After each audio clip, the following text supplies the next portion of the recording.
ride. Let's ride. I love that. That's something one of my close friends, well, a few people might say it, but my best friend's boyfriend says that. And I hear it all the time. Fuck yeah. That's right. He's playing tonight at Concourse, so that's beautiful. That was like a full circle moment let's for me. ride then. Sorry. Yeah, let's ride. What's his name? His name is Zach, but his stage name is All Talk, and he's opening for Oliver tonight, Oliver Helms. Nice. Oh, wow. Cool. For dancing. I was going to say, are you dancing for that? It's going to be one of, we can talk about it on the podcast too, but it's going to be. Is that why you came in full shuffle gear? Kinda. It's also on brand.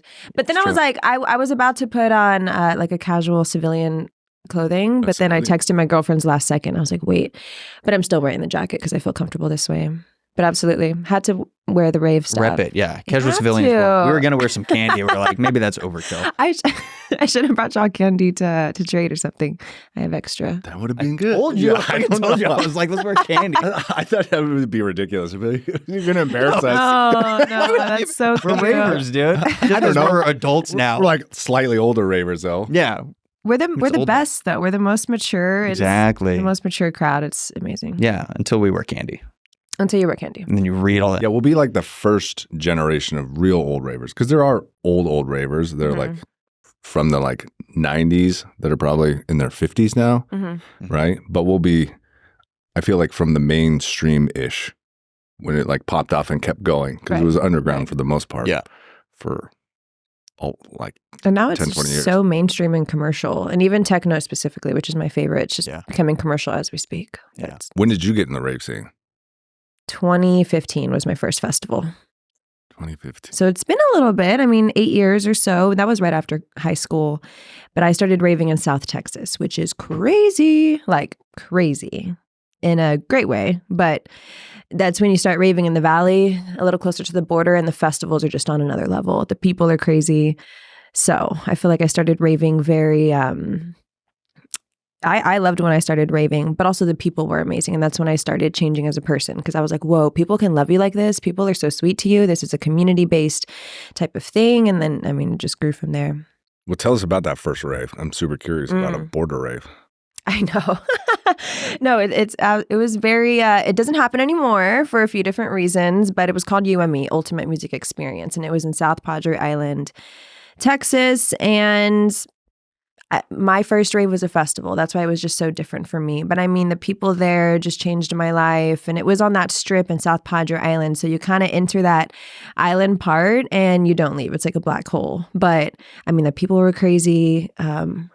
Yeah, I don't want to say anything too crazy, but... Yeah, tell us. Yeah. No, you can't say it's so crazy. It's so crazy. Unless you have a boundary that you don't want to say anything. You don't have to. But this is a Two Fun Guys podcast. All right. You can let it rip. Yeah, so I just went with my friends, and there's just moments you don't remember, there's moments you do, but at that time I was also in college, and it was my first year of cheerleading, which really attributes to who I am as a person. Doing cheerleading in college, one, was great for me because it supported my academics. I'm a first-generation college student. My dad's military benefits are helping pay for my college, and so now I also have scholarship through cheerleading. So I was pretty disciplined, and I was held accountable through my coach. But on the weekends, what she didn't know is that the cheerleaders were getting in someone's vehicle and driving 3 hours south and just going to this festival for the weekend. And it was just amazing, and we would come back and make cheer practice at 7 a.m. on Monday morning and hadn't slept yet, still on something. So it was really, really fun. But just those type of stories where you're just deep in the crowd and the sea of people. I still look back on the videos and just connection. Because I'm from a very, very, very small town. And small. My graduating class at one point was 22 people. Whoa. Very small. And so almost any sense of that type of community might have been mind-blowing for me. It was just something so new to me. But raving, EDM, and even that lineup that year was insane. And from there, it's just blown up so much. And I also kind of started promoting around then too. I've always enjoyed marketing and enjoyed being on social media. So I became a little promoter through Disco Donnie and started connecting even more and more with Texas ravers. Texas rave culture is a little bit different than any other place, as it should be. Why is that? It's a little bit more dubsteppy, wubby. Even in Austin though? So here in Austin, it's a little unique because we have real music events. And now we have Concourse Music Project to host these amazing acts and these huge bills that come through. So for that reason, I think the house and techno culture here is just the best. One of the best in the United States, for sure. For that reason, we're blessed. But I mean, when you go more South Texas, it's more webby. So okay, because I was always curious. I'm a total bass head. I mean, I'm a house head and a techno head too. But my first love is bass, and that's the thing that my one gripe with Austin is like. I love the concourse. I love all the house music. Like my heart beats at 128, and I'm a shuffler too, like you. Not quite as proficient. You're an amazing shuffler. But, oh, stop it. But yeah, there's not as much bass here as I'm used to because we both come from Seattle. Super heavy in the bass scene. Really? Yeah. Okay. Tons of bass. Okay. I've only been to Seattle for Boo. Yeah. Mm-hmm. It was very webby. It's very bassy. Very bassy. Very webby, for sure. Yeah. So were you a big fan of electronic music before you went to your first rave, or was that a thing that opened your eyes to it? You know what? That's such a great question because I realized I was doing the Running Man. I was doing shuffling over 10 years ago. I only know this. I don't really remember, but I was looking back on my Facebook, memories, and they kind of bring something up. And people were posting on my wall over 10 years ago. They were like, hey, post another video doing the Running Man. And I look back on that and I'm like, whoa, I didn't even know I was posting then. I was posting weird dance videos. I've always been posting on MySpace days, PC for PC. Shout out if anyone knows those little things. Facebook, but yeah. I mean, I'm sorry. Where was I going with that? Did you listen to EDM before the rave? Yeah, I did. And then Skrillex was also really kind of popular back in that day. So you hear those sounds and you don't realize exactly what it is. But of course, I would listen to it, getting myself pumped up before high school games or something, but having no idea what it could have been. But I knew, looking back, I was attracted to those electronic sounds and those weird, different sounds. And lo and behold, you fast forward a little bit and you realize this is what that is. Even going to that festival I'm talking about in 2015, I didn't realize really what it was. I had a girlfriend that invited me, and that's where the doors just opened and blew my mind. So music is beautiful, though. I also love music, and I love music theory. Yeah. Will you take us back to and tell us what the word plywood means to you? Yes. Oh, that is so special. And it's so crazy to see how that word and what that has become to not only me, but really people who have grown up with me on social media, which is even crazy to say that itself. But there was a piece of plywood that my father had in his backyard. And my father, I love my father. He is an amazing provider. He's a Marine. He's just been so hard on me in a great way. I'm so thankful for my father, just to say who he is a little bit. But I lived with him while I was in college, and he had a piece of plywood. And I would always put this piece of plywood on the grass in his backyard that he cared for so well. So it was tough for him in the beginning to have me just putting down this piece of wood in his grass, and he just didn't understand what I was doing. But I just started dancing on it and dancing on it and dancing on it. And I would post these videos every single day, for minimum 2 hours, which is just so beautiful to think about. The time I would commit to a little silly dance. And I was always falling over, didn't even know what I was entirely doing. But eventually my father saw that I needed that. I was also going through a really, really hard time in life. And I like to turn that, trauma into testimony type thing, but really just dancing through passion. And my dad he's not a man of much words, but he just let it happen. Once he saw the impact and he just saw how passionate I was, and he especially started to see the connections I was building online, because I was always on my phone or always going on Instagram Live or something like that. But that piece of plywood for months on end and years was just such a sacred place. And it's a piece of wood, right? And now it seems like I still dance on a piece of wood. For instance, this piece of platform I get to dance on at my residency concourse, or this past weekend at Seismic Dance Event. It's just an amplified piece of wood. And it's funny. It's absolutely cool to see the evolution. But yeah, I mean, if I say the word plywood, a lot of people know what that is. They know where it's at. They envision that backyard that I spent so much time in, so many videos. I also grew up in music there as well, techno specifically. So it means a lot to a lot of people, and it means so much to me. And my dad, he understands now. It's funny. I just had a recent party. I call it a shuffle pachanga because I'm Mexicana. But I celebrated 2 years of shuffle classes in Austin, Texas recently. And because of that, I threw a big party for everyone, and my dad came. And he knows and sees what's going on, but to be in a room and physically see people and the community we've built and the way we are towards each other. He did tear up. I mean, we didn't talk about it, but you could see him get emotional. And I did give a nice shout out to the piece of plywood. So he understands. I love that. But that's the piece of plywood. Mm-hmm. If you ever learn how to DJ, you can be DJ Plywood. DJ Plywood. It can be one of my characters in yeah, shuffling. exactly. Your alter ego. It really can be. Mm-hmm. Has your dad come to see you perform at a rave or a big show? He hasn't, and now that you say that, I should invite him because my mom and my grandma are coming tomorrow night.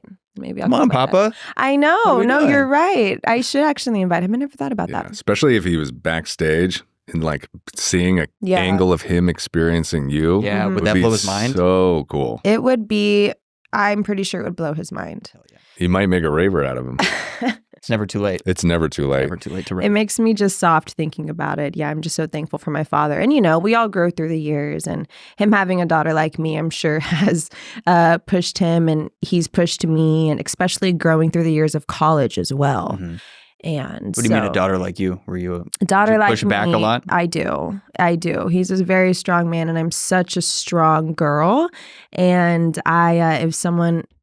I just don't take much BS, or if someone just, anyways, my mouth has gotten loud with my dad, but my dad has given it back to me. And again, like I'm so thankful for my dad. I would not be where I am today without my dad. Of course, he's the number one person I can count on. And then I've always said, and I've said to him, if there's like a zombie apocalypse, I would go straight to my dad. Like I trust him with my life. So. And it seems as he's instilled in you quite a bit of discipline and focus that you've applied to just growing your business. Correct. And your personal brand. Yes. Yeah. He's always pushed me in that way too.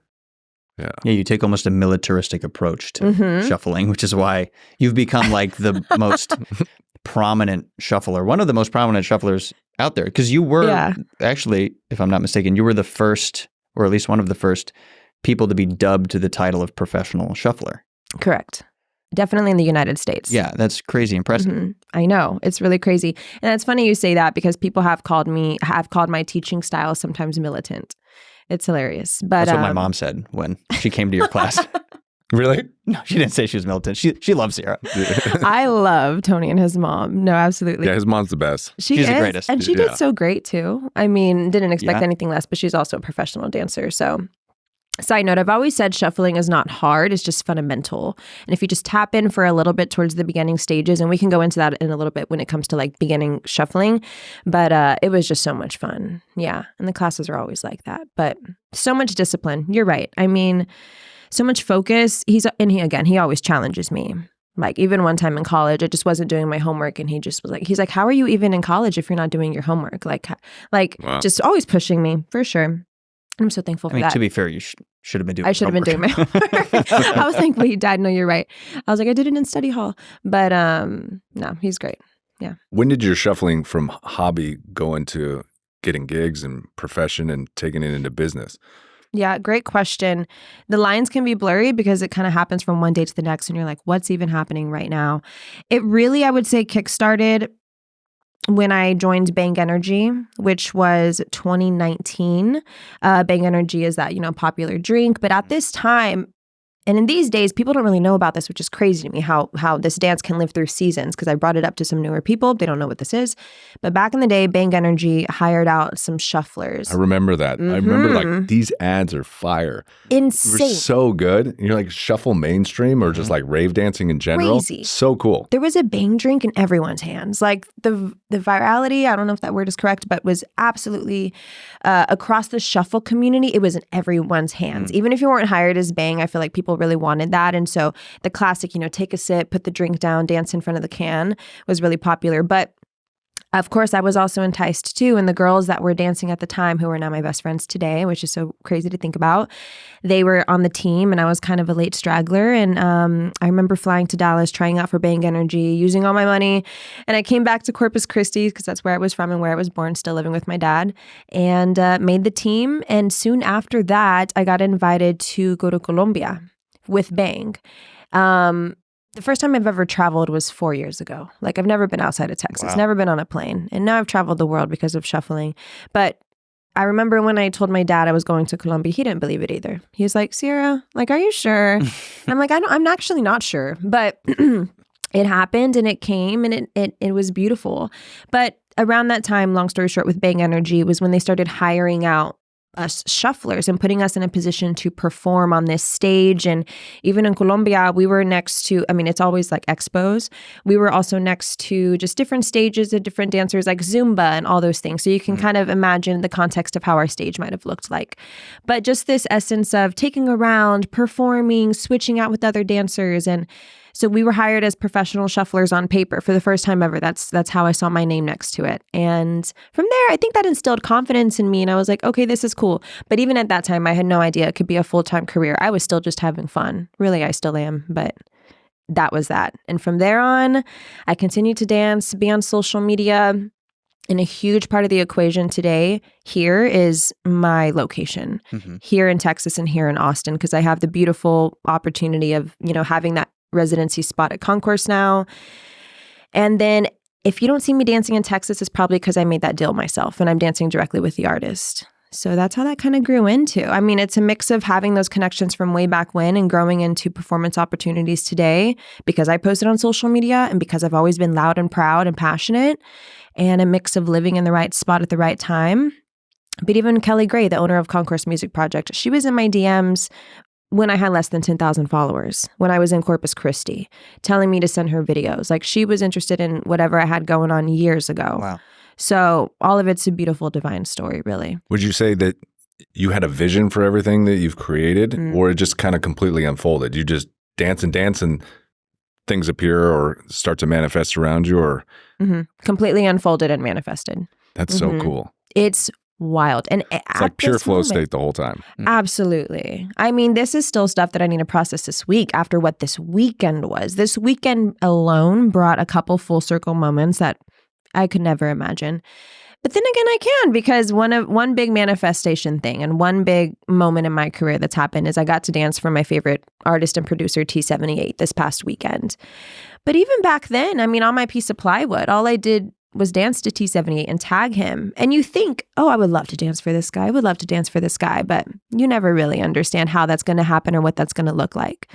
So. Well, that's like you're surrendering to the vision. Like you have a vision to it and you're doing the work required, but it's this detachment from the outcome that I think was so Correct. powerful. Correct. There's a book called The Surrender Experiment by Michael Singer, the same guy that wrote Untethered Soul. And it's all about that. Like his life became like this experiment to surrendering. And it seems like that's what you've done too. Like you had this vision, but you weren't married to the concept of it. You did the work. And you definitely did the work, because at one point you had like 25 social media accounts that you were managing. Like Yes, that's a lot of fucking work. It's not like it just happened magically, right? Like that's really impressive. And not a lot of people can tote that line. And I like that point, because I've always thought about my why and my testimony rather than the how, or what are going to be the steps to get there in between, of just no attachment, that as well. And just, leaning on my passion, trusting in that. I think a huge thing that's helped me throughout my journey is I've always been huge on community and collaboration. And you look back and you realize the things I might get today, or just the connections I have. The reason I dance for someone is because I've always stood on that pillar of community and connection, and not really this huge attachment to things, just going with the flow and surrendering. So I like that word. But I've always been about like, what's my why? And why do I do this? Which is really my family and myself. That's your why? Is that your full why? At the core of it, I would say my grandma and my mom. And, life was a little hard growing up for myself. And now that I'm here, I'm just happy to be alive. I think with great pain comes great love. You can recognize that.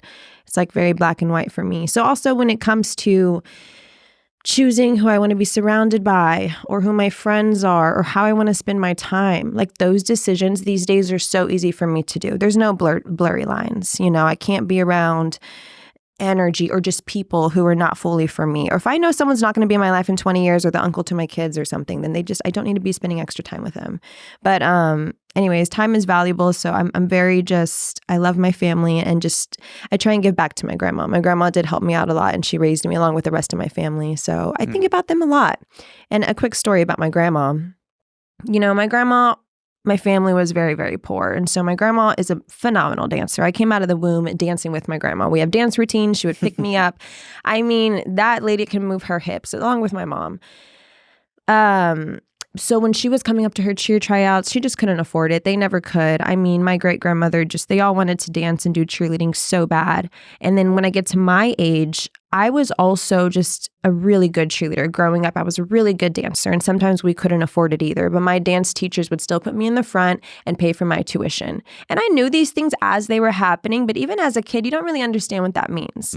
But I was in the front. The coaches were paying for me because they wanted me in the classroom, and they just wanted to put me in a good place, knowing like kind of maybe how my childhood might have been. So they just wanted me to get in the studio and be busy, be a creative child. So my grandma did so much for me. So for example, her coming tomorrow night, I'm so excited about it. This is her second show at Concourse, but this is for her too. This is so beautiful for her to see. She is so happy to watch me just live out these dreams. And she'll tell that story herself. She told it at my Shuffle Pachanga, how in the last few seconds of her trying out for this cheer team growing up, she had to cross out her name because they just, couldn't afford it, or that was her story. So she kind of lives through me, and I don't mind it. How did she enjoy her first show? She looked at the crowd and said, "This crowd size is bigger than our hometown." That was her first thing that she said. Because it is. And she's never seen anything like it. Wow. She's also just a little naive to the fact of like who an artist might be or what backstage is versus general admission. So she's funny. She went into Oliver Heldens' green room and she's like, "Oh, I've heard so much about you." And she's like making these jokes with him, and now they're best friends. So I just love her spirit. I love her character. She had a blast. She made friends that night. And I love her. So she's so excited to come back tomorrow. And even people at Concourse know her. They'll just like know her as my grandma. So she's a little raver, little 4'10" raver. That's fantastic. That's such a cool experience. She'll have candy? Yeah. Yeah. Awesome. Mm-hmm. I want to plur with her. Please do. Yeah, I'm going to trade her candy. That's amazing. Yeah. I love that so much. I have a question regarding a transition that you've made. So quick backstory. I was a rower. That was my sport. And I've always said that rowing is the second most team-centric sport there is because you have to be so in sync with everybody. And like 1 millisecond off and the whole thing is messed up. You have to be super dialed in with everybody in your boat. The only sport that's more team-centric, in my opinion, is cheer because you also have to be super dialed in. But you can also be doing something completely different, but still have to be dialed in. And you're throwing people in the air, catching people, spinners, flyers, all that stuff. And so one small mistake can really injure somebody, whereas one small mistake in a boat, you might just get ejected out of the boat. So I've always seen cheer as the most team-centric sport. And I'm curious what it's like to go from something so team-centered to something like shuffling where, unless you're dancing with a crew, you're really just solo and it's your practice and you're kind of in your zone. What's that like moving from something so team-centric to something more solo? Yeah, that shift from moving from that team environment to what I live now has been a shift, but I've taken the qualities of it. And I think those qualities have really held me up and helped my business. Cheerleading was a blast. Growing up in sports was a blast. My actual first love was basketball. And then we get into cheerleading in college because I tried out and I earned a scholarship, and I'm still kind of naive in that sense. I'm like, oh, I could do this. So I did it. And then I become head cheerleader. And I remember one year, I really learned how to be a leader, basically. But there was one year where the word of the year was humility for me. And yeah, I use these qualities today and just use it in my team environments. I used it this weekend when we had the shuffle team and I'm the leader of it. I'm the team captain, and between communication and making sure everyone feels loved and empowered and encouraged and ready to do their job, because no one's done this for the first time. Shuffling, it's so new on a performance level. I still hold those same qualities. So I'm so happy about that. I think back, and the greatest memories of my life were on that cheer team, and I still have my best friends from that cheer team. I'm the maid of honor for my best friend who I was on that cheer team with. Those are my people for life. But I came out 10 times a better woman than I did going into that cheer team. And now I still carry over that same love and team building, community leadership qualities today in shuffling. I know that's why it's helped me be successful. And dare I say professional. And that is a huge thing in shuffling right now that I know has helped me. And because you got to think, in college, I was head cheerleader. My face was on the billboards. I was, babysitting the dean's grandchildren. I was just no cussing on social media. None of that. Just clean and professional and ready to inspire the younger generations. So all of those qualities help me today in shuffling as an individual, as a leader, as someone who contributes to group environments. Like in 2 days, I'm dancing at Dream State in California, and I'm on another team in that environment. So it crosses over a lot, but there's also those individual situations where I am by myself, such as winning that national championship. And that's where my athlete mindset comes through, because I'm a big competitor. And that used to show when I used to race in high school too, as a track runner. So. And when you broke ankles on the basketball team. Correct. When I broke ankles on the basketball team. So maybe it's a mix of athlete mindset, but man, the cheerleading qualities and how humbled I was through a few situations and how much my cheer coach used to get on me, because I was a wild one. You have ego, right? Everyone has ego. Small ego, big ego, but healthy ego is your amigo. And so now I'm there, but of course. Healthy ego is your amigo. Correct.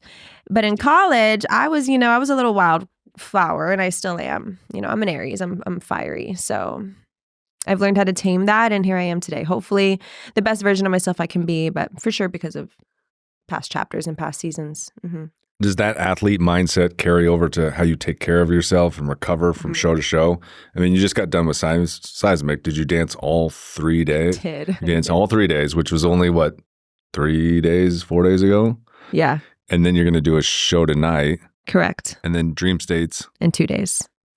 That's wild. I'd still be asleep if I shuffled for 3 days. And I think how you take care of yourself is good advice also just for partiers and dancers as well.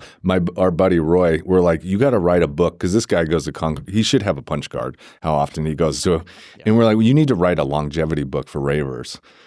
So I think you're one of the best people to talk to about this, because I'd love to learn because I'd love to go out more, but how do you recover with the crazy sleep schedule and she's exerting full on. She's not out there like. You're not just like dancing. Like the recovery plus the stamina that it takes to shuffle for hours and hours and hours on end. Like that's so many calories. It is. Burned. Oh my God, it's so much. Do you eat a lot? Do you replenish like the days afterwards? Yes. So to keep it really simple, I rest, I eat, and I spend a lot of time by myself. I don't let people come over. I need my alone time. I have boundaries. And that's where we're at. That's pretty much it. I do rest when I can. Thank the Lord, I have the luxury to sleep in and make my choices. With that being said, there's a lot of control over my life and making sure I stay on top of things. And that's been the craziest thing as an entrepreneur. Obviously, you guys know that. But yeah, just having control of my life helps, and I eat a lot. My meals have been so good the past 2 weeks, but absolutely, I have no dietary restrictions. I never will, because I love food so much. But I make great meals. I make tacos for myself all the time, and I make homemade tortillas, my grandma's famous recipes. So I eat those all the time, including this morning. That's your pre-game dance food? Mm-hmm. Nice. I'll eat about 3 to 4 hours before a big gig. And then I'll also carry Uncrustables or protein bars in my backpack. Hell yeah, dude. Hell yeah. That's I'm all on board. Really getting specific. Yeah, I'm on board for Uncrustables. I will carry an energy drink or two in my bag because when 12 a.m. hits, which is when is our stage time, we dance for headliners, 12 to 2 a.m., I want to be ready to go. I'm huge on affirmations and talking to myself. So performance days, I'm looking in the mirror and are we allowed to cuss on here? Fuck yeah. Okay. I'll look in the mirror and I'm like, you were such a bad bitch. Like you get in this tone as well. I'm like, as I'm curling my hair, you'll get everything you want. Like you're going to dance so good tonight. You're so good at what you do. You get everything you ever want. You're just going to do so amazing tonight. You look so good today. That's just how I talk to myself. That needs to happen. But I would say the food, rest, recovery is essential. My boundaries with where my energy is at and who I'm spending my time with is very, very important. That's pretty much it. Spend a lot of time with myself. And I chill. I think I'm a professional chiller, like a couch potato. I'm really good at relaxing. It's very important. When you chill, do you have anything specific you like to do? Just straight chill? I put my legs up. I will take a hot bath, an Epsom salt bath. I will go get a pedicure for my feet because those are my money makers. True. And take care of those little Lamborghinis you got. That is so funny. I'm going to put that in my pocket. Just relax. I'm at home. I play lo-fi jazz music and it really calms me sometimes working. It just does. So I'll just work on things, catch up on things, and do what makes me feel good. But that is all. You know, calming music, My phone's on Do Not Disturb all day, every day anyways. Yeah, you're always on. I am. Notifications are silenced. I am. Everything. 24/7. And that's been about 3 or 4 years now, social media included. No one can get a hold of me.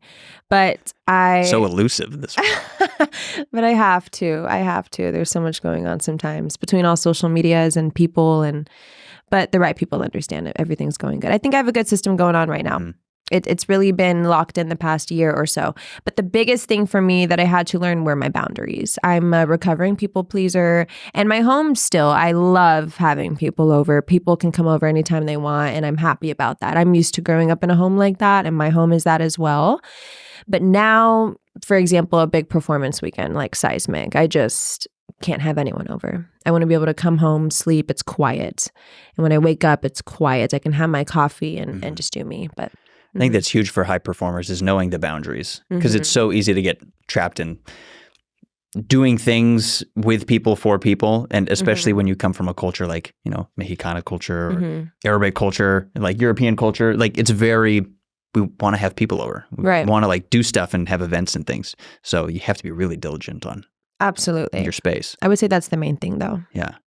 I feel like for you to be successful, if you didn't have those strong boundaries, you wouldn't be where you are. Yeah. I wouldn't be, no. And it's very impressive. And I feel like I'm taking a lot away from this. Apply to myself. I'm super scattered all over the place, and I let energy leak everywhere. I like that because I feel the same. And sometimes my life, or even when I'm conversing with someone, I'm a very much popcorn talker, but that's where I thrive the most. I just love sitting with people and throwing out what's on your mind and catching what you want and giving back what comes to mind. So I love that. Beautiful. Beautiful. But yeah, that's pretty much it there. Well, let's lay down some wisdom for the beginner shufflers. Yeah. Ooh. Like people just getting into it, advice you have for people interested and people just beginning their journey with it. I think we've already learned quite a bit just from your own story, but your own advice to new shufflers that maybe want to go down a similar path that you have. They want to be on those big stages. They want to travel to different countries, right? They want to, and I imagine it can be overwhelming at different levels mentally, right? It can take big hits. And if you don't apply some of these disciplines that you have, you're just not going to make it. And you've probably seen a lot of people alongside of you shufflers that have fallen off along the way. So you probably know a lot of pitfalls. So I kind of want to take this part to speak to new shufflers or people thinking about getting into it. Yeah. First of all, any new shufflers out there, because there's so many, and every single day there's just more messages of people feeling inspired. And I love you. I love you guys. I love everyone that, sees the passion and is just wants to start dancing because of it. And that's just beautiful. So first of all, thank you for being here. If you're a beginner shuffler and you're ready to get started, I'm so happy you're here. I would say the first thing I would want to mention is shuffling is really shiny right now.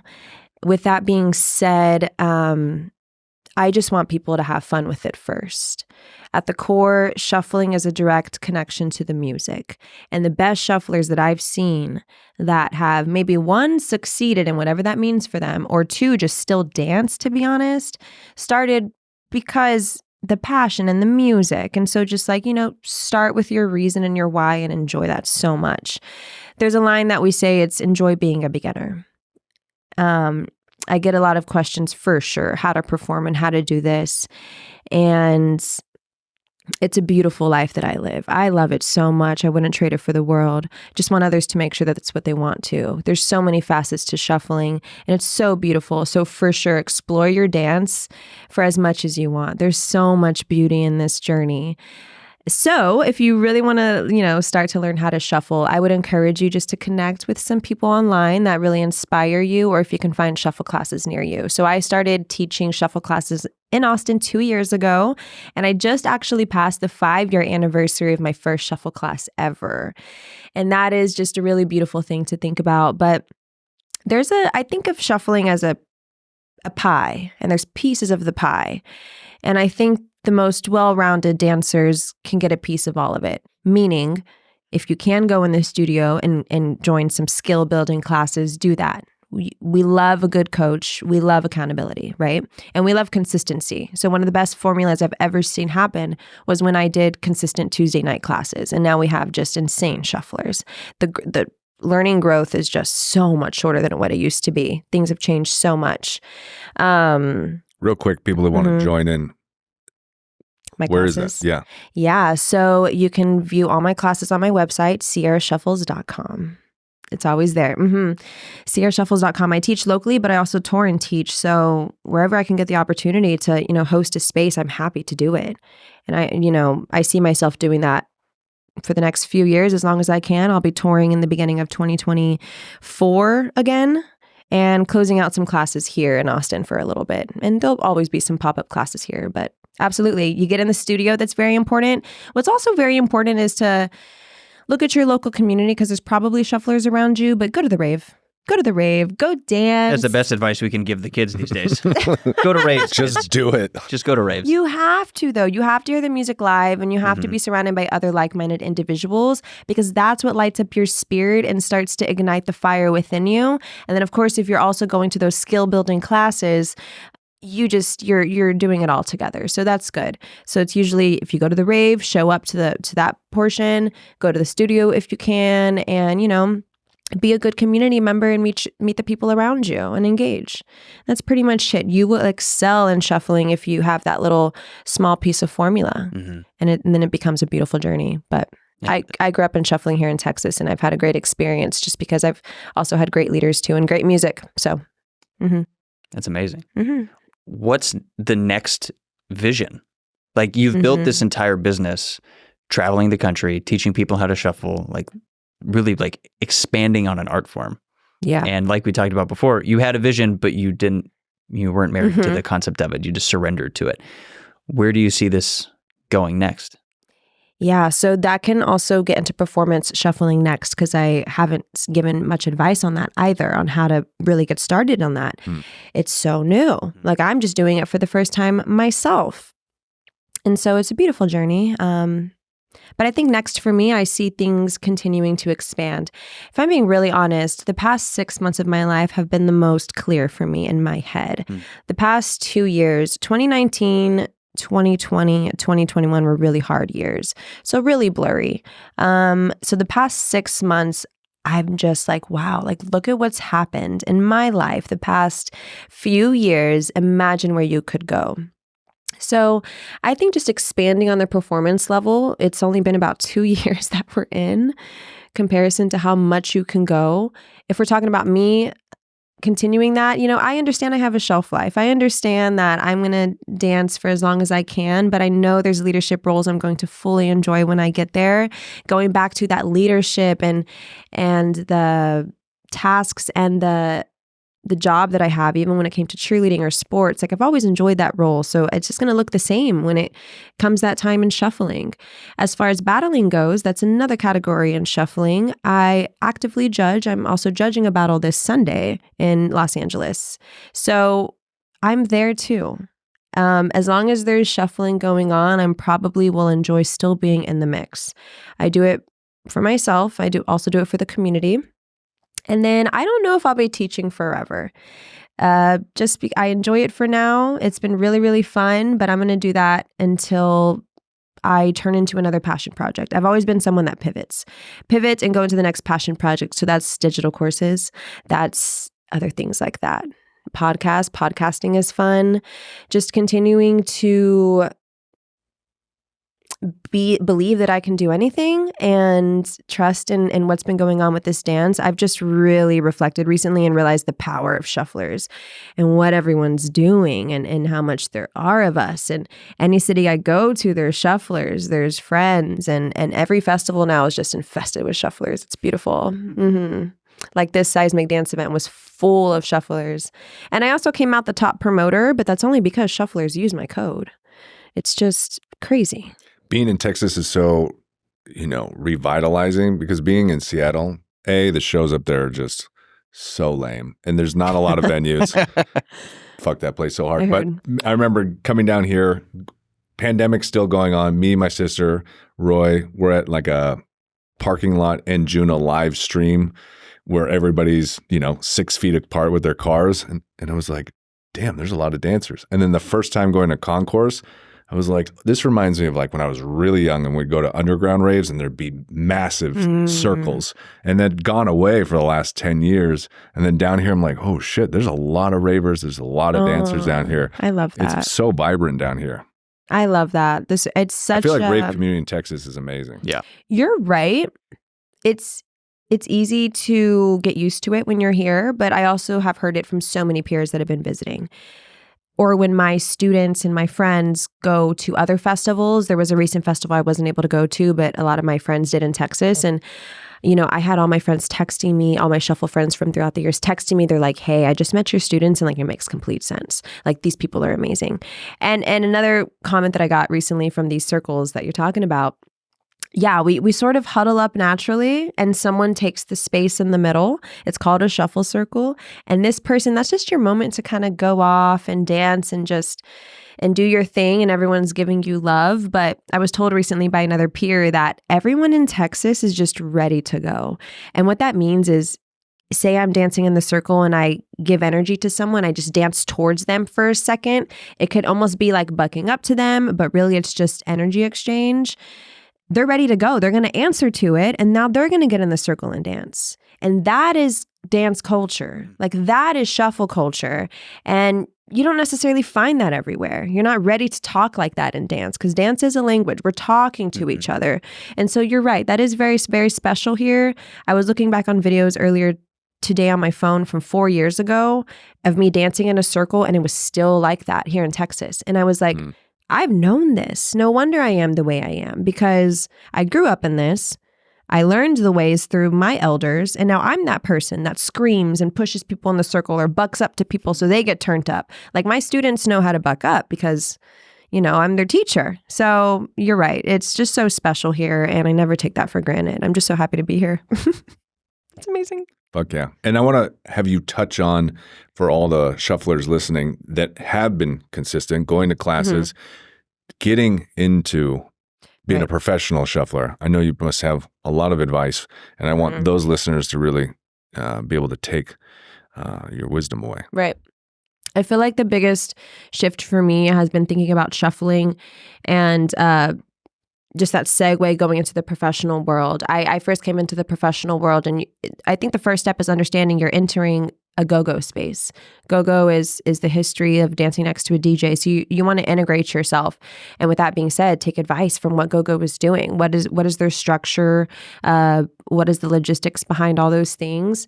So first step, just being mindful of that and maybe learn how to do a little bit of go-go. Like learn how to move your shoulders a little bit more and wake up that upper body, because shuffling really is comfortable with the feet only. And we stay there for a long time. But I think one of my first pieces of advice, maybe to wake up flow to further get you to a professional, maybe performance level at least, is wake up that upper body. Get your chest moving, wake up your shoulders. So even when I'm warming up in class and at home, I spend a lot of time just doing shoulder rolls, all those things. So expand yourself as a dancer. Shuffling is beautiful, but what's that next level? I would envision yourself there. I would become that character. I hold many characters, such as Beyonce has Sasha. Like you have these superstars, stardom people having these characters that they take. And I encourage people to also do that. I mean, going back to those affirmations I'm talking about, it's just another level you sometimes have to be at with mindset. I also prepared this character mindset work before I battled, and those things are very important. So I would say, take your dance to the next level, to a performer level. Be that, become that, be confident in doing that, and tell yourself you can do it. The next thing I would say is simply go into the classrooms of the people that are doing it. It's just as you would go to the choreographer for Justin Bieber, you would go to that class if you want to dance for Justin Bieber. It's just like that is. We're just entering a shuffle world. So I always like to look at the dance industry and make connections to what does that look like in the shuffle dance industry and how we build that, how we professionalize that. So that's what we're currently doing. Tonight, my best friend is actually hosting a performance workshop for the first time in Austin. So this is crazy stuff. Like this is happening right now.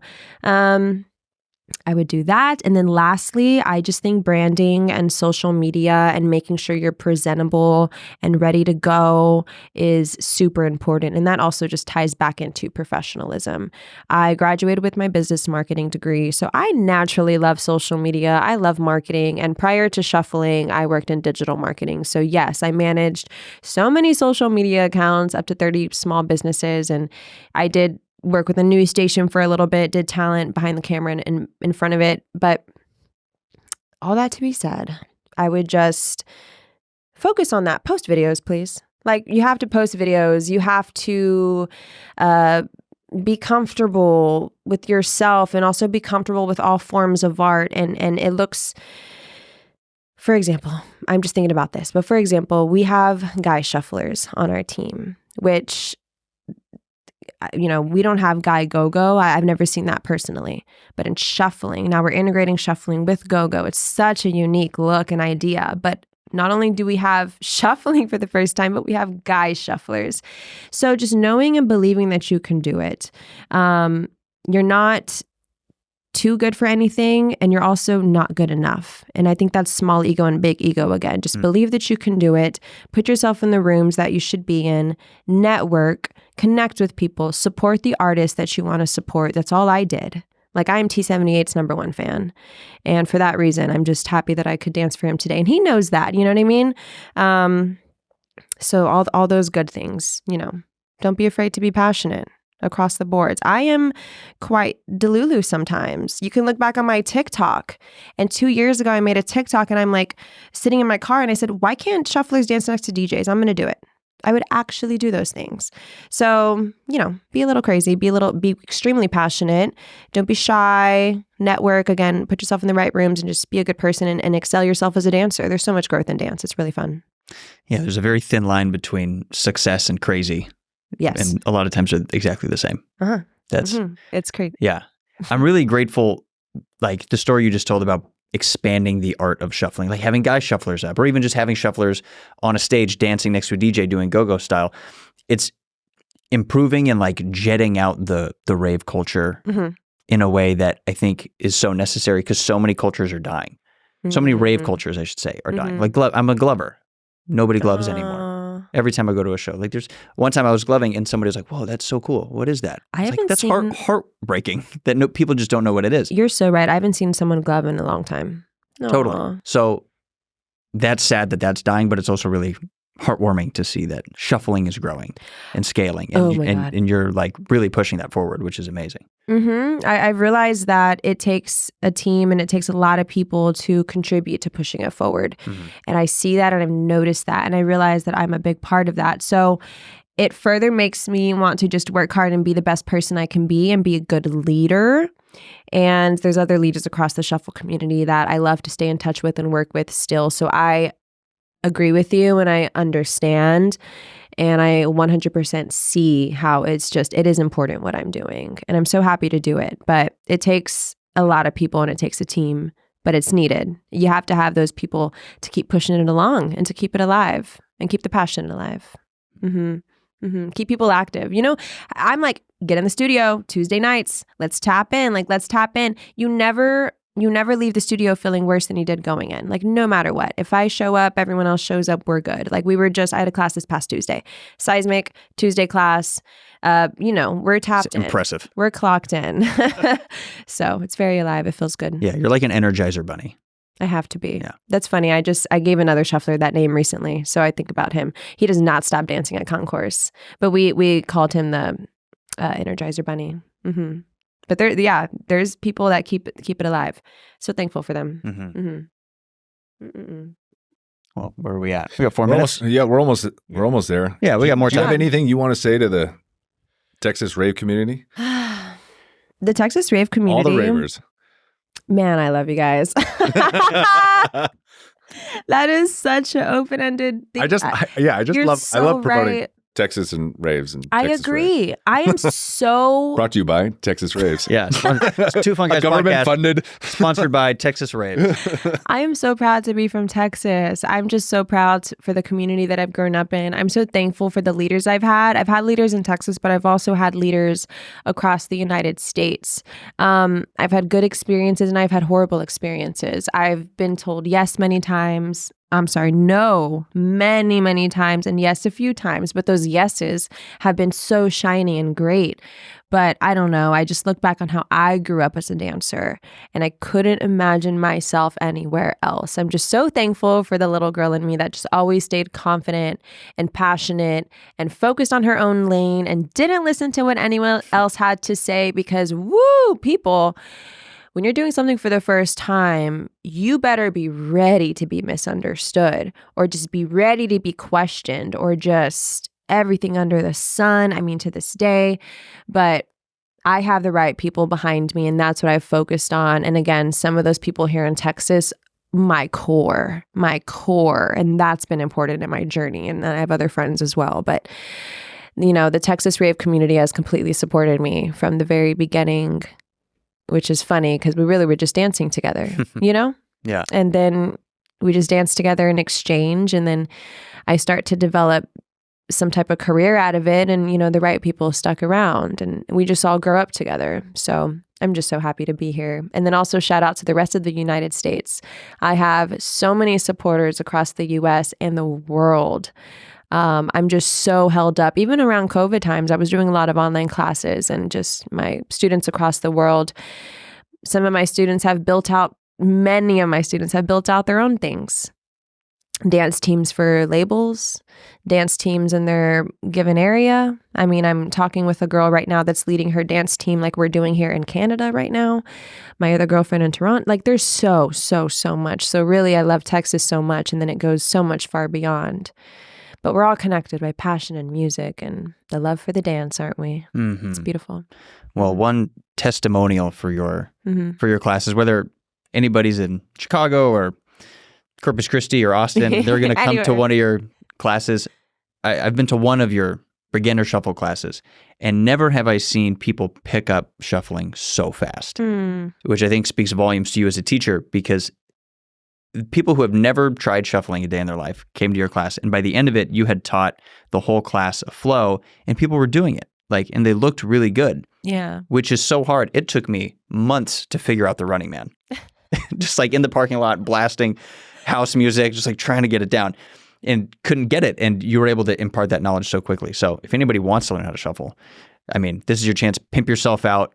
Where you talked about your website a little bit, but where can they get to you? Absolutely. So you can always find me doing all the traveling and the teaching and the performing, but my main website is ciarashuffles.com, or if you just want to use my government name, ciaracastro.com.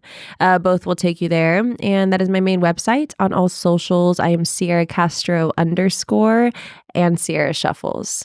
So got those 2 pages going. But I'm always posting. I'm always active.